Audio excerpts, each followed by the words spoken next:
Olá, seja bem-vindo ao programa Diversidade. Temos dito ao longo de mais de 3 anos de programa que a função nossa básica é levar informações para a melhoria da qualidade de vida das pessoas, pessoas com deficiência, pessoas sem deficiência, a sociedade de uma maneira geral.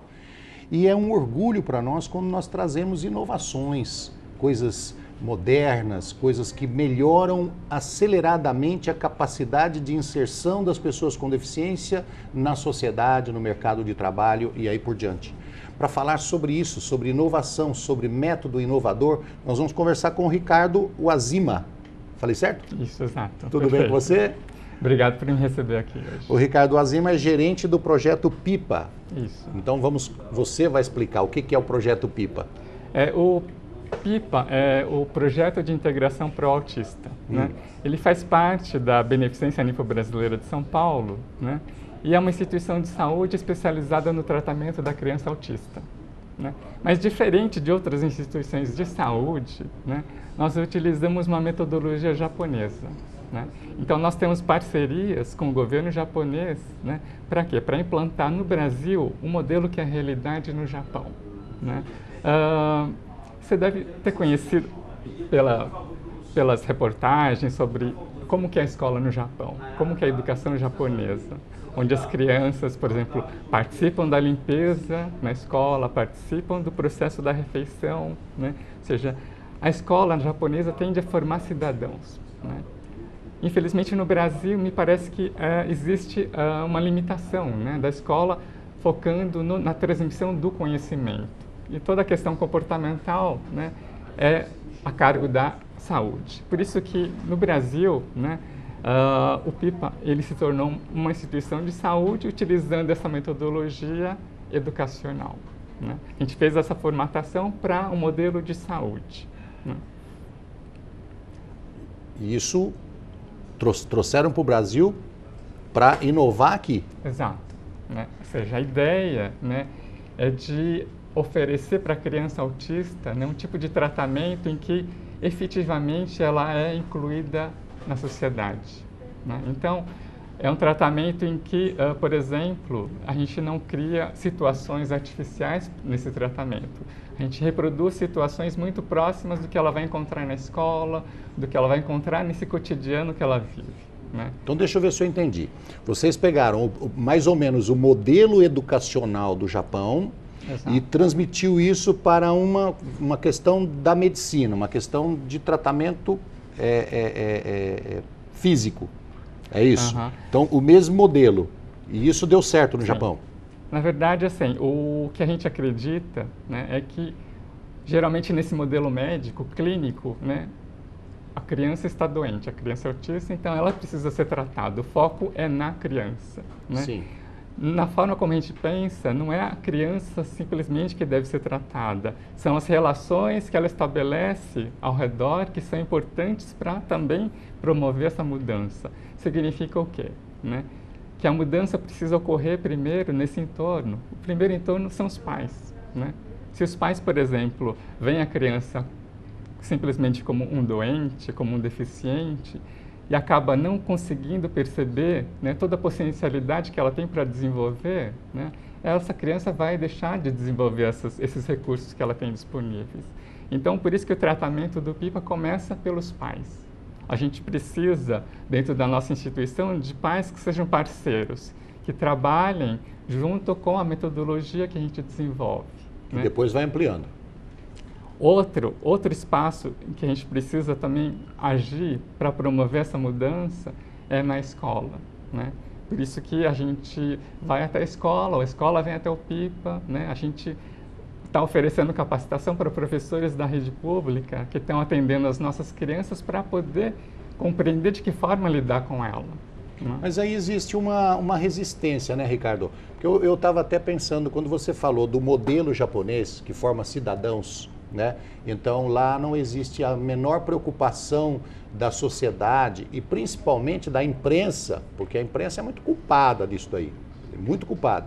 Não existe a preocupação de ver que as crianças estão participando, por exemplo, da faxina da escola, não estão participando da confecção da merenda, ou da vez até de um trabalho de recuperação do prédio, pintar, rebocar, lavar, coisas desse tipo. Lá eles consideram isso como um trabalho nobre, um trabalho de cidadão, um trabalho de evolução social. Isso faz parte da educação. Aqui no Brasil, se uma escola botar as crianças para fazer faxina na escola, ou botar para fazer qualquer trabalho que seja um trabalho braçal, os pais vão reclamar e a imprensa vai censurar essa escola. Sim. Então precisa mudar o conceito social do Brasil, não é só da família e da escola, não. Nós precisamos fazer uma alteração de concepção muito forte. Exatamente. Com relação à imprensa, de repente, poderia chegar e falar, não, gente, isso aqui não é tão ruim, isso é bom. Não, mas vai aparecer aqueles que querem ganhar dinheiro em cima da mídia, né? E falar, não, tá errado, a escola está explorando. Então, quer dizer, precisa fazer uma mudança geral de comportamento social e de pensamento no Brasil para depois chegar na escola. Sim. Claro que eu acredito que tudo precisa começar em casa, né? E muitas vezes o que acontece é que em casa começa a exclusão, né? Os pais veem a criança como um coitado, que precisa ser sempre protegido, né?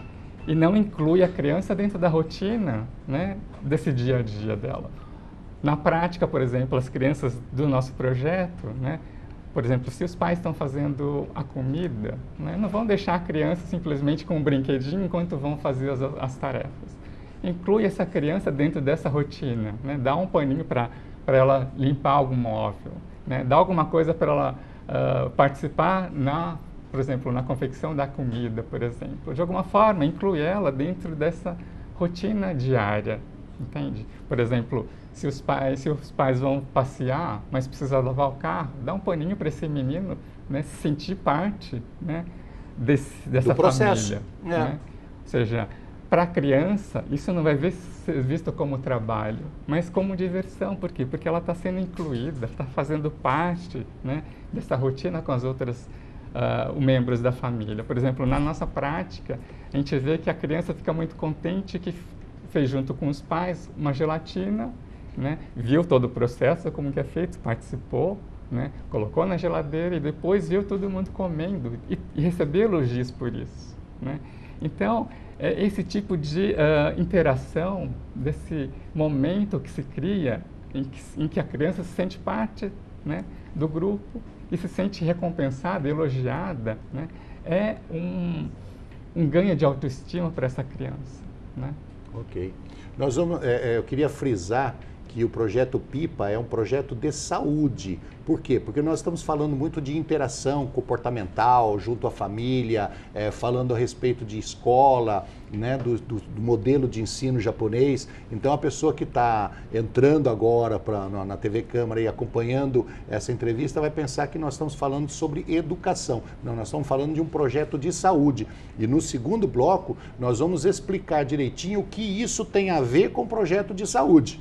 Tá? Todo esse comportamento externo, toda essa familiarização, essa integração com os pais, com a família, com o entorno, com a sociedade, com a escola, aonde ela entra de benefício na questão da saúde. Vamos entrar um pouquinho mais profundo no projeto PIPA. Você disse que ele vem do Japão, de um projeto que era também de saúde lá, mas dentro do modelo educacional. Não. No Japão, né, por exemplo, os autistas são geralmente incluídos na escola, né? E dentro da escola é que existe um modelo de educação. Entendi. Então ele já estava inserido dentro da escola. Isso. Como veio um projeto de saúde, por isso que a gente fala muito de escola, porque isso daqui já existia dentro do contexto educacional deles. Sim. Ou seja, no Brasil é que a gente fez, né, diferente de outros lugares, né, essa formatação para um modelo de saúde, vendo a metodologia dentro dessa perspectiva de saúde, né? Certo. Por exemplo, dentro desse modelo de saúde, o nosso foco final, o nosso objetivo final é a inclusão dessas crianças, seja a inclusão escolar, né, ou a inclusão profissional mais tarde, né? Por isso que a gente tem um modelo no nosso tratamento em que a gente pensa o futuro dessa criança, a gente constrói, né, dentro A criança entra aos 5 anos, né? E vai ficar lá até os 18. Existe mais ou menos uma subida, né? Primeiro a integração social, depois a educação e depois a no mercado de trabalho. Exato. Né? A gente tem que lidar, né? Ajudar essa criança a se desenvolver, né? Dentro desse momento que ela vive, né? Seja enquanto criança, em que o foco é se incluir na escola, né? Seja enquanto adolescente, em que já o direcionamento é voltado para a inclusão profissional. Aí o projeto PIPA, ele está dentro de uma outra organização no Brasil. Isso. O que é essa organização? A Beneficência Nipo-Brasileira de São Paulo. Né? Tem a ver com aquele hospital Nipo brasileiro Exato. também? Na verdade, é tudo uma organização só? A gente faz parte, né, assim como o hospital, uma filial da Beneficência Nipo-Brasileira. Né? O hospital, na verdade, nós estamos localizados ao lado do hospital. Né? Então a gente recebe ali muito no Parque apoio. Novo Mundo. Exato. A gente recebe muito Conheço, apoio já tive lá. Hospital. Já fiz um tratamento lá e fui muito bem atendido. Fui muito bem atendido. Parabéns. E se eu não tivesse sido bem atendido, eu não falava não. Eu não gosto de falar mal, entendeu? Mas se não agradou, eu também fico quieto. Não vou me elogiar, mas já tive lá e fui muito bem atendido. Que bom. Então quer dizer que ali no Parque Novo Mundo, nós temos um complexo de trabalho. Você tem o Hospital Nipo Brasileiro, tem a organização Nipo Brasileira que inclui o hospital e inclui o projeto PIPA. Tem mais alguma ação? Além de casas de repouso, né, espalhadas seja em Santos, em Suzano, né, em Campos de Jordão. Né. Então, a gente tem várias instituições ligadas à saúde. Né. Além disso, também temos um CCA, que é um centro para crianças e adolescentes, né. Isso tudo tem uma gerência só, tem um comando só, para todo o projeto. E o projeto PIPA, ele tem um acordo com o hospital, por exemplo, caso precise de uma atenção maior, clínica, o hospital abre as portas imediatamente? Não, na verdade a gente tem um apoio, um suporte de base do hospital, né, em toda a infraestrutura que a gente precisa, né. Por exemplo, seja na questão da alimentação, por isso a alimentação vem do hospital. Sim, né? Já vem com o nutricionista. Isso. Né? Toda a infraestrutura de higiene, de manutenção, é toda oferecida pelo hospital. Por isso que a gente se mantém, né, além do fato de ter esse suporte do hospital, mas de doações de empresas também que dão esse suporte para a gente. Então já começa a ficar mais claro que é um projeto de saúde. Nós estamos conversando com o Ricardo Azima, que está explicando para a gente sobre o projeto PIPA. É um projeto de saúde que utiliza os conhecimentos da educação, do sistema educacional do Japão. E agora, no segundo bloco, nós vamos conversar sobre o que tem a ver esse tipo de comportamento social, educacional, com a saúde das crianças portadoras de autismo. Nós vamos para o intervalo e já voltamos. Estamos de volta com o programa Diversidade. Hoje falando do projeto PIPA, entrevistando o Ricardo Yazima, que é coordenador, gerente desse projeto. Esse projeto ele tem a função de trabalhar a questão física, a questão de saúde das crianças com autismo, mas utilizando metodologia do Japão na questão do ensino. É isso? Falei mais ou menos, né? Sim, eu acho que está bem de acordo. Por quê? Porque, deixa eu explicar um pouco sobre a questão do autismo para poder compreender isso, o que a gente está trabalhando. Era a pergunta que eu ia te fazer. Me diz o que é autismo. O autismo é um transtorno global do desenvolvimento. Significa que a criança tem um atraso do desenvolvimento, né, especificamente na questão da interação social, né, da linguagem, da comunicação. Né, e também afeta, muitas vezes, a questão cognitiva, né? E também a comportamental, com muitas vezes aquele padrão de estereotipias, né, de repetições, de rigidez, né, de interesses. Né? Esse seria uma visão geral do que seja o autismo. Né? Mas nem sempre ela tem essa repetição de comportamento. Isso é uma das formas de manifestação dele, mas nem sempre tem. Varia de graus, né? De 0 a infinito. Exato. Como tudo. Exato.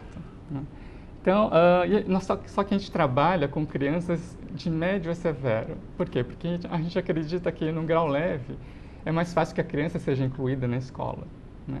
a gente está trabalhando com crianças com dificuldades, né, na interação social, que muitas vezes não tem a fala como comunicação, que tem um comprometimento intelectual, né, e que vai muitas vezes ter dificuldade de aprender atividades básicas do dia a dia, seja se alimentar de garfo e faca, seja fazer uso do banheiro, né, seja trocar de roupa. Certo. Né? Então, por isso que o PIPA, né, ele tem uma cara de escola, né? Ele tem uma cara de escola por quê? Porque ele não quer tratar a criança como um doente, não recebe a criança como um doente ali, né? E a segunda porque fazendo um modelo, um ambiente escolar, facilita nessa adaptação na escola. Né? Nós vamos explicar direitinho isso sobre agora essa questão do comportamento, qual é a melhoria da saúde que ela recebe, mas antes nós vamos dar uma olhadinha lá no projeto PIPA e talvez os nossos amigos de casa consigam uma explicação um pouco melhor através desse VT. Vamos lá. Hiroshi tem 19 anos e frequenta o projeto PIPA desde o início. Sua mãe conta que, graças ao projeto, ele se tornou um jovem independente e hoje trabalha no Hospital Nipo-Brasileiro. Trabalhou bastante o físico, para mim foi ótimo, porque trabalhou as manias, ele era bem seletivo para comer, hoje come de tudo, até come demais, né? Porque ele é meio compulsivo. Mas assim, ele aprendeu bastante coisa e ficou independente, né? Graças a Deus, desde o começo do ano, ele teve essa oportunidade de trabalhar, né? Porque o que eu me preocupava, quando eu tive o diagnóstico, eu falei, o que vai ser dele? O autismo é um transtorno de desenvolvimento que compromete as habilidades de comunicação e interação social. A terapia de vida diária é um método utilizado no projeto de integração pró-autista, o PIPA. No tratamento do PIPA, né, a gente foca não a deficiência, mas o desenvolvimento das potencialidades da criança. Na verdade, a ideia, né, de criar um modelo de tratamento em que realmente a criança é inserida dentro de atividades que podem ser encontradas na escola, né, ou em qualquer outra atividade, ou em clubes, né? Para quê? Para promover a inclusão dessa criança. A iniciativa tem como base o sistema educacional japonês, que não adota o uso de medicamentos e realiza atividades que ajudam a melhorar o ritmo biológico e o autocontrole das crianças. O medicamento que normalmente usa é aquele calmante forte para justamente a criança ficar sedativo, né?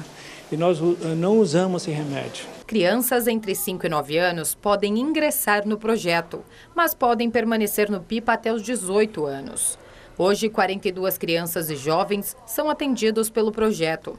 Lá eles têm aulas de português, matemática, artes, música, fazem atividades físicas, aprendem a trocar de roupa e se alimentar sozinhos, entre outras tarefas cotidianas. Hoje em dia ele come tudo de garfo e faca e a parte da fala também, né?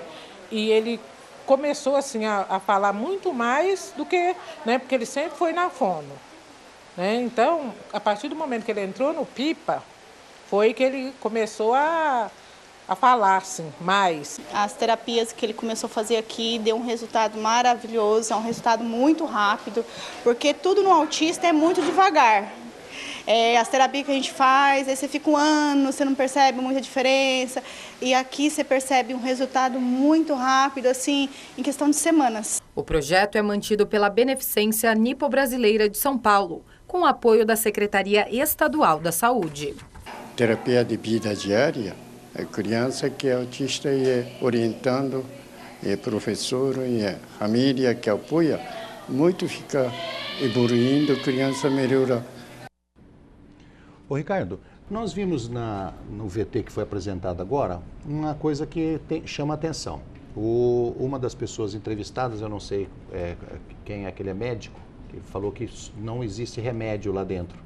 Uhum. Não, na verdade ele é o presidente da instituição. O presidente da instituição. Aquilo me chama atenção e aí vem a explicação que eu preciso de você desde o início do programa. Uhum. Por que esse sistema educacional consegue fazer a substituição de remédios? Uhum. Eu costumo explicar a metodologia, né, não só para profissionais, mas para os pais, porque eu acho que é uma metodologia simples, né? Por exemplo, a gente pensa no tratamento dentro da perspectiva da criança. significa o quê? Que a gente tem que criar atividades em que ela vai ter prazer em estar participando. Por isso que vocês viram as crianças brincando, as crianças fazendo atividades que para elas são interessantes, né? Diferente de um modelo ambulatorial em que, por exemplo, a criança não fala, então vai fazer um tratamento de fono. Ou seja, pensando na deficiência, vai se montar o tratamento de saúde, né? No nosso caso, a gente pensa atividades que vão ajudar essa criança a aprender. E aprender em vários sentidos, né? Por isso que a gente tem que pensar dentro da perspectiva da criança, o que é interessante para ela, o que pode estimular ela a se desenvolver, a se interessar e a ter prazer nas atividades, né? Mas eu queria entender bem, essas atividades, quando a criança participa dela integralmente, ela realmente substitui os remédios? Vamos colocar, se a criança entrou hoje lá, e ela vem com uma lista de remédios, ó, toma um remédio para isso, remédio para aquilo, remédio para dormir, remédio para o fígado, remédio para a perna. Então, isso daí vocês, nessas atividades do dia a dia, atividade diária, ela vai deixando de tomar, isso é automático e isso sempre acontece? O que precisa deixar bem claro é que, por exemplo, a gente é a favor da desmedicalização, voltada para quê? Para aquele controle do comportamento agressivo, né? Sim, então, é o que ele falou lá, que calmante dão. Né? Só que, por exemplo, a criança entrou com essa medicação, não se tira a medicação de uma hora para outra, né? É dentro desse processo de adaptação, né, nesse tratamento que a gente faz com ela. A própria né, resposta fisiológica dela vai dar para você a intenção de que pode tirar um remédio. Que vai se reduzindo a necessidade desse remédio. Certo. Na verdade, a gente tenta retomar uma questão muito simples, né, que é o brincar usando o corpo, o movimento. O brincar de hoje você sabe como é, estático. Né?